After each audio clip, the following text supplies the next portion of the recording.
Si ya sentiste un escalofrío al leer el título, entonces entiendes la lógica del lugar Ann. El nombre de la casa se pronuncia como advertencia. Quédate, Ann, en los primeros minutos de esta historia.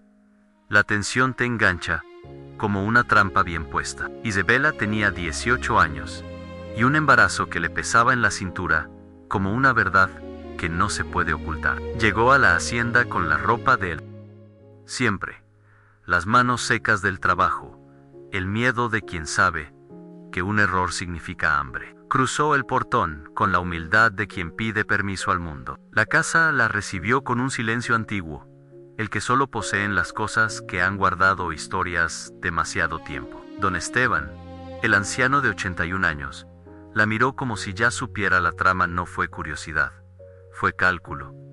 Una mirada que lee nombres, que pesa posibilidades. Él dijo: Ann Venezuela, aquí te necesito, Ann. Y en su voz había algo que sonaba a promesa y a sentencia. En los primeros 15 minutos la casa la mostró en un pasillo demasiado largo. Retratos que la observaban con ojos pintados. Una lámpara que olía a tiempo. La primera instrucción de don Esteban, habla larga y pausada, fue clara y a la vez incomprensible. Ann trabaja de día. Deja la limpieza nocturna solo para quien sabe escuchar. ¿Quién sabe escuchar en una casa? Ella supo, ya sin saber por qué, que había respuestas en los silencios. Al anochecer, entre cubos y trapos, escuchó algo que no era viento, un llanto contenido apenas ángelo, como alguien llorando dentro de una boca antigua. No provenía de ninguna voz humana cercana. Parecía formar parte de la casa. Esa noche no durmió. El llanto pareció formar un código en golpes suaves que pedían, suplicaban, buscaban compañía. Lucía, así le llamaba su madre, se prometió a sí misma no volver la vista. Pero la curiosidad es una sed que empuja. Fue al pasillo del segundo piso, y por una rendija vio la puerta, cerrada en una tablilla con marcas como uñas, como quien intenta salir y no puede. Sobre la madera, alguien había escrito con carbón la frase que sería su primer mandamiento: no te quedes. La frase le heló el vientre. Sintió al bebé patalear con fuerza, como si también oyera la voz. Esa noche supo dos cosas. Primero, que la casa tenía memoria. Segundo, que esa memoria mordía. No era un cuento, no era superstición barata. Era la forma que tenía aquel lugar de defender su secreto, al escoger a quién podía usar para que el misterio viviera. Y en la elección de Isabella había una intención mayor. Era en la casa. Quería ser escuchada, o quería ser alimentada. La rutina la volvió lenta y clara en limpiar, ordenar, mirar las sombras que parecían moverse con vida propia. Don Esteban la observaba sin ser invasivo. Su silencio pesaba más que cualquiera de sus palabras. Algunas noches le hablaba de cosas que no tenían sentido para una empleada: nombres, fechas, episodios de tiempos en que la hacienda no era todavía un rumor macabro, sino un hogar roto por decisiones. Un hogar necesita orden, repetía. Pero en esa repetición había un intento de justificar olvidos. Isabella encontró rastros de notas escondidas en libros, una servilleta con una frase tachada, un dibujo infantil doblado en el fondo de un cajón. Todo apuntaba a la existencia de un niño, a una infancia interrumpida. Una fotografía amarillenta la miró desde un marco en un niño, con sonrisa descuadrada, ojos enormes, una cometa dibujada detrás. En el dorso, con letra menuda, alguien había escrito: Tomás, nunca volverás a reír aquí. La mezcla de ternura y amenaza la dejó sin aliento. Con el paso de los días, los susurros se volvieron más claros. No hablaban con palabras siempre. A veces eran impulsos, imágenes en un juguete que rodaba, un columpio detenido, la sensación de que alguien tomaba su mano y luego se esfumaba. La casa enseñaba su lenguaje a quien escuchara con atención. Isabella lo hizo lentamente, con la prudencia de la que ha sido golpeada por la vida. Llegó la notaria del pueblo, traje y carpetas. Su presencia parecía abrir una grieta entre lo legal y lo intangible. Papeles, herencias, reparto, nombres que podían reclamar la casa o quitarla. La notaria pidió ver el archivo y halló la misma nota en los registros a no abrir ciertos cuartos. Ian San, las iniciales de don Esteban. Ahora, la curiosidad de los vivos y la paciencia de la casa estaban en un punto de choque.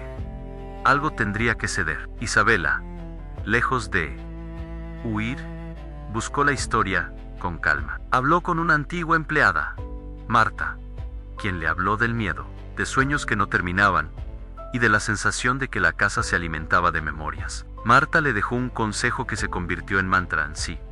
La escuchas con ternura, no con orden. La casa te dirá la verdad, sin matarte.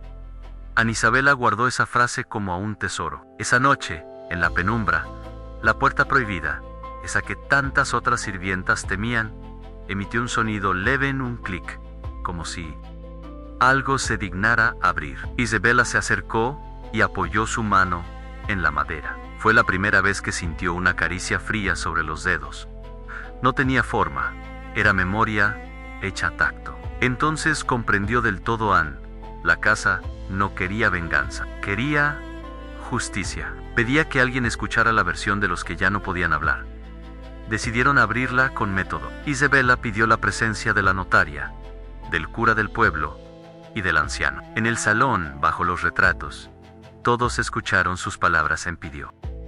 Que se hiciera con respeto, sin prisas, sin cámaras, sin curiosidades maliciosas. Los invitados, a pesar de su escepticismo, aceptaron. La gravedad de la joven y la contundencia de su vientre parecían obligarlos a una actitud menos fría. Don Esteban murmuró cosas que nunca había dicho, en fragmentos de noches en vela, de gritos ajagados, de decisiones que se convirtieron en cadenas. La puerta cedió sin violencia. El cuarto infantil apareció intacto, como trampa de tiempo, una cama pequeña, juguetes. En hilera, una sillita rota, un dibujo clavado en la pared, el mismo árbol y la cometa del que hablaba la foto. La sala olía a polvo y a ausencia. Y sobre la cuna, una pequeña figura de madera en un soldadito, al que le faltaba un brazo. Todo eso era evidencia y epitafio. Tomás se manifestó no como furia ciega, sino con la tristeza de quien espera que se le nombre por su nombre. Su espíritu, si así se le puede llamar, dio pasos lentos por la habitación. Recogió el soldadito, lo limpió con mirada solemne, y lo dejó de nuevo en el borde de la cuna. Miró a cada uno como preguntando si ahora entenderían. Isabela sintió un nudo en la garganta. Había allí una historia de abandono, un punto de quiebre donde la indecisión y la arrogancia de los mayores habían destruido una infancia. La notaria, visiblemente afectada, pidió anotar todo. El cura rezó y pidió clemencia. Don Esteban no habló por largo tiempo. Su silencio era un poema de culpa. Cuando finalmente habló, confesó a la madre del niño vino. A pedir que se atendiera una fiebre, él no acudió. Temía la opinión, temía la ruina. Dejó que la casa cerrara su cuarto para que el ruido no trascendiera. Lo encerramos pensando que el silencio lo protegería, dijo con la voz partida, y el silencio lo mató. La confesión abrió una herida. La casa pareció respirar. Tomás se acercó a Isabela, apoyó su frente en el vientre que lo escuchaba, y luego con gesto lento, describió el mismo no te quedes que aparecía escrito en la puerta. No error. Amenaza, aviso. Había cosas que la casa guardaba por vergüenza, por culpa, por temor. Quedarse no era una opción. Comprender sí. A partir de la verdad, la hacienda cambió su ritmo. El miedo no se fue de golpe. Apareció un pulso nuevo, el de la reconciliación necesaria. Tomás exigió un ritual sencillo que Usei nombrara, que se pusiera su juguete en la mesa, que alguien llorara por él sin prisa. Isabela, con la ternura que aprendió entre pan y jornadas, dirigió la ceremonia, leyó, en voz alta, la Cachtao encontradao, puso la foto sobre la cuna, dejó el pan y una flor marchita. Pidió perdón en nombre de todos los que callaron.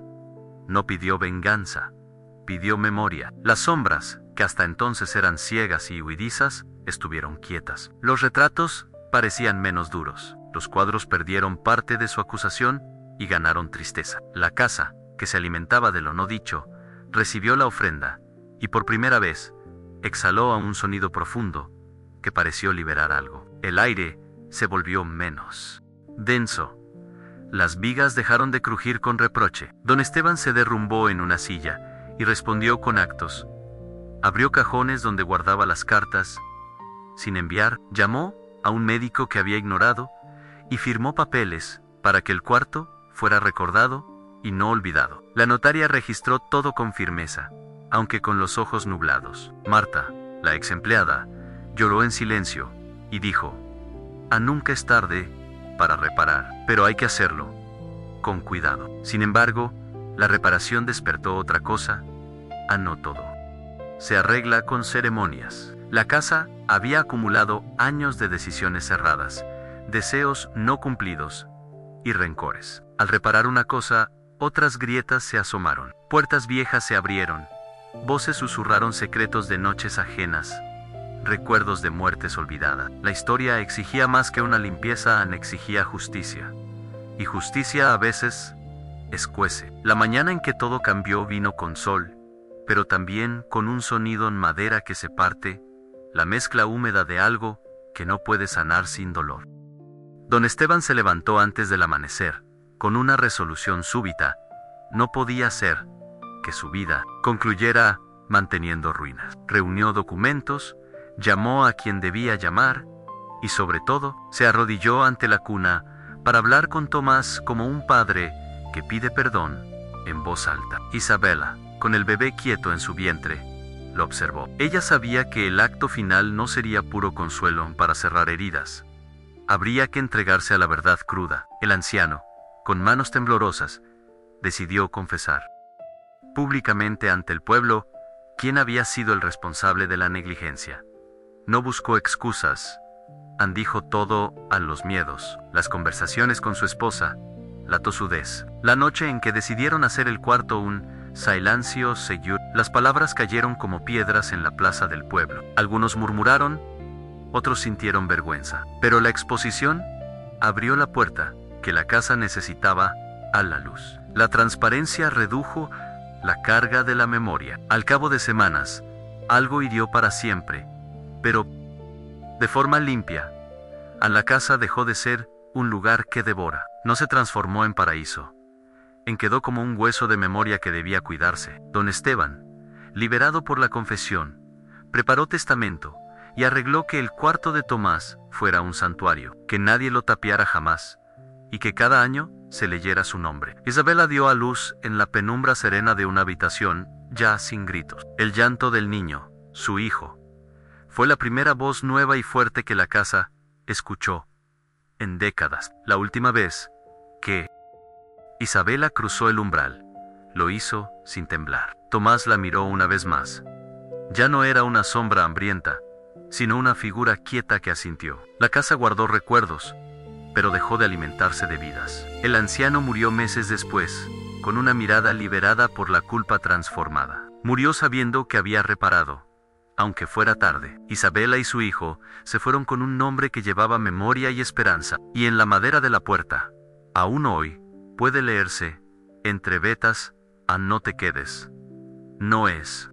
Amenazan es, lección, en el silencio, puede salvar o destruir. La diferencia está en quién escucha primero. Cuando una historia termina, lo más peligroso es creer que ya entendimos todo. Pero la verdad es que las casas, igual que las personas, guardan capas de silencio que pueden convertirse en veneno si nadie se atreve a romperlas. Lo que ocurrió con Isabela, con el anciano Esteban y con Tomás, no es solo un relato oscuro, es un espejo, un recordatorio brutal de lo que sucede cuando el miedo pesa más. Hugh Levedad. La vida siempre nos enfrenta a decisiones que parecen pequeñas, pero que abren caminos enteros. Don Esteban eligió callar, y ese silencio, esa simple decisión de no actuar, fue suficiente para condenar una vida inocente y convertir una casa entera en un cementerio de memoria. No necesitó gritar, no necesitó violencia física, bastó con mirar hacia otro lado. Esa es la primera lección. El mal más devastador no siempre viene de actos terribles, sino de la comodidad con la que dejamos que la injusticia pase frente a nosotros sin mover un dedo.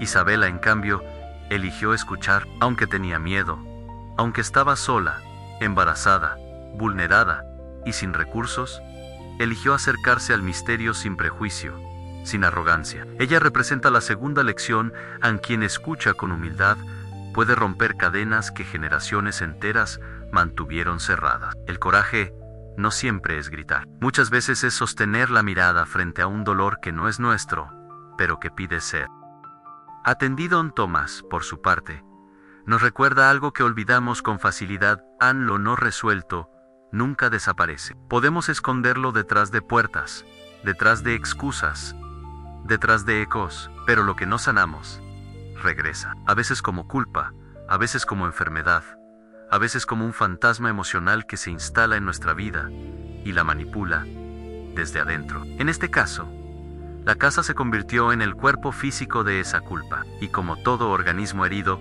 buscó gritar, buscó ser reconocido. En la tercera lección es clara: en toda herida pide nombre, pide memoria, pide un acto de responsabilidad. Mientras más la ignores, más te perseguirá. La historia también muestra que la reparación no es inmediata ni perfecta.